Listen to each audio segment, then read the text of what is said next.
Have you ever wondered how copyright law applies to temporary copies that exist for a fleeting moment in your device's memory? This is the intriguing world of digital copyright law, a realm where the transient becomes significant. We're talking about temporary copies, the ephemeral data that your devices create and delete within moments. These copies play a vital role in our daily technology use, from web browsing to video streaming to playing online video games. They're born out of necessity, enabling smooth digital operations, but they also reside in a murky legal territory. This is a complex and controversial area of copyright law, with a multitude of opinions and legal interpretations worldwide. The question of their legality has sparked debates and legal battles, challenging our understanding of what constitutes a copy in the digital age. To better understand this topic, let's delve into some real-life legal cases that have shaped the way we interpret copyright laws for temporary copies. The first case we need to discuss is MAI Systems Corp. versus Peak Computer Inc., a landmark decision in the United States. This case revolved around the concept of random access memory, or RAM. You see, whenever a computer runs a program, it stores the program temporarily in RAM. Peak Computer was a service company that would run diagnostic tests on MAI computers. In doing so, the software from MAI would be loaded into the RAM of Peak's computers, creating a temporary copy. The court ruled that these temporary copies, even though they were transient and not saved permanently, were still copies under the law. This meant that Peak Computer was infringing on MAI's copyright every time they ran a diagnostic test. This decision set a precedent, stating that copies loaded into RAM could be considered copyright infringement. However, this isn't the end of the story. Let's fast forward to the Perfect 10 Inc. versus Amazon.com, Inc. case. Perfect 10, a magazine publisher, sued Amazon and Google for displaying cached thumbnail images of their content. These cached copies were stored temporarily on the servers of Google and Amazon, much like the RAM copies in the MAI case. But this time, the court ruled in favor of Amazon and Google. They stated that these cached copies were a necessary part of the Internet's operation and were protected under the fair use doctrine.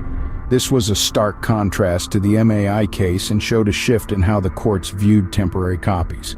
So we have two landmark cases with two contrasting rulings. On one hand, we have the MAI case stating that temporary copies in RAM are copyright infringement. On the other hand, we have the Perfect 10 case saying that cached copies are not a violation of copyright law.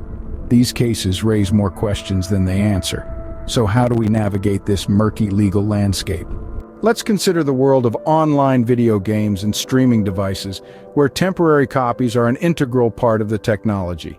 These industries are a hotbed of innovation, always pushing the boundaries of what's possible. But with innovation comes complexity, especially when it involves temporary copies.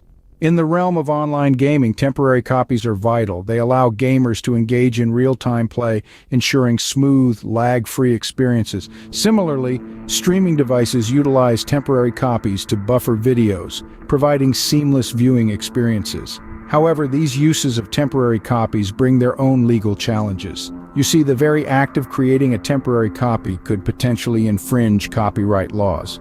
To counter this, industries have developed their own solutions. They've implemented digital rights management systems which control the access to copyrighted content and the creation of temporary copies.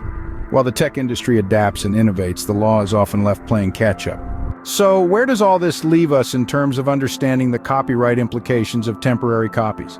Well, let's revisit the key points we've discussed. The concept of a temporary copy in digital copyright law has been the subject of differing legal interpretations. Some courts have ruled that copies held in a computer's RAM or cache can be deemed infringing, while others have disagreed.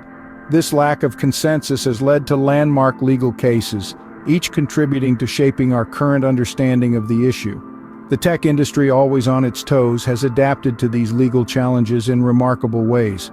For instance, online video games and streaming devices have implemented innovative techniques to minimize the creation of temporary copies, thereby reducing potential copyright infringements. In conclusion, the world of digital copyright law is complex and ever-changing. And as technology continues to evolve, so too will our understanding of what it means to make a copy.